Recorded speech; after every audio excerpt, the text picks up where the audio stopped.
So one of the tips for plant styling your home is to try to use the vertical space. There was a moment where my wife was like, we have too many plants. And I was like, too many on the floor?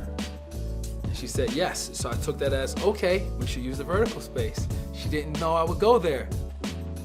Whether you rent or you own a space, you can do mounted living walls, taking your plants and mounting them on board. The one thing for me is always trying to protect the surface that I'm placing them on, whether that's having paint that is going to be more water resistant, or if that's having little felt pads on the back of each board to protect that moisture from getting on the wall surface. And then the care is just taking them off the wall, placing them in your sink, watering them, letting them dry out for a few, and then putting them back on the wall. You're always going to have the best results when you go with ferns. So if you're going with a bird's nest fern or a staghorn fern, these are great sort of plants to mount on boards. You can do your bird's nest anthuriums. They're going to be great to mount on board as well. These are plants that kind of grow on trees out in nature. The epiphytic plants or air plants themselves.